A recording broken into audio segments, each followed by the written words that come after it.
Korang sedar tak bahawa ekor pelancongan ataupun pelancongan lah di negara kita ni merupakan sumber penting yang menjana kepada pendapatan negara. Okey, dengan adanya pelancong-pelancong datang ke Malaysia ni kan, maka penuhlah hotel-hotel yang berada di negara kita. Yelah, dia tak kisahlah hotel 5 bintang ke, hotel 3 bintang ke, sebab diorang datang dari jauh-jauh and tak ada tempat tinggal. So, diorang kena cari hotel. Apa yang Colin nak cerita kepada korang hari ni, bahawa career dalam perhotelan ni sangat penting. Kenapa penting? Sebab kita akan menjaga, macam kita kena jaga setiap kita punya macam pasaran lah. Sebab bila pelancong datang, layanan yang baik macam dalam perhotelan ni, so kita boleh menjaga kita punya customer. Okay, hari ini korang jangan ke mana-mana and korang kena stay tune dengan Colin, and sebab Colin akan terangkan kepada korang apa pentingnya career dalam perhotelan ni untuk negara kita. So, hanya di My Campus Radio, jom berubah bersama. Jangan lupa dengarkan Colin secara online di www.mycampusradio.com ataupun korang boleh search dekat FB My Campus Jarak Radio, and then korang tekan listen here. Korang boleh dengarkan Colin di situ. Okey, seperti yang kita sedia maklum,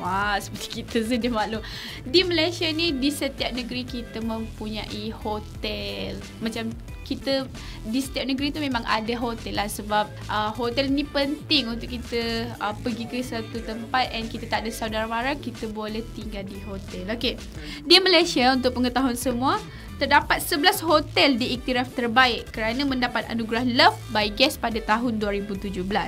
And apa yang penting yang perlu korang tahu, Pulau Pinang merupakan antara negeri yang telah mengungguli anugerah tersebut, di mana dia telah mendapat 4 hotel dapat anugerah emas.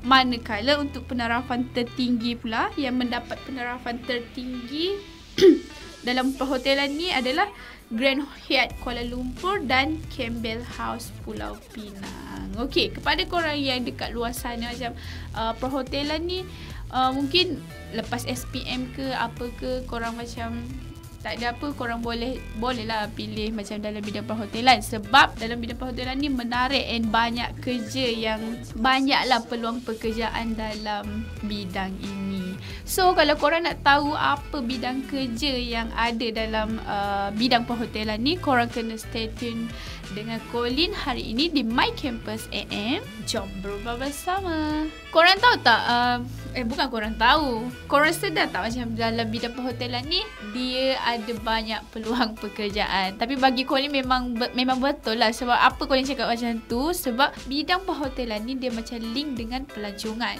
Bila banyak pelancong tak menang tangan nak layan semua, so bila kita perlulah banyak tenaga kerja untuk untuk melayan pelancong. Okey, antara jenis-jenis kerja yang ada dalam bidang perhotelan ni adalah seperti front desk staff. Macam kita perlu front desk staff ni, di mana bila orang lain, bila pelancong datang ataupun sesiapa yang nak menempah ataupun nak book hotel, diorang akan jumpa dulu dengan staff front desk untuk mendaftar, check in dan check out. So, korang jangan fikir macam front desk ni macam alah senang je ni. Tapi sebenarnya susah nak berkomunikasi dengan orang tu. Kita perlu ada kemahiran lah. So, yang kedua adalah banquet. Okay, banquet ni di mana misalnya dalam satu hotel tu adanya macam orang nak buat majlis kahwin ke atau apa-apa event lah.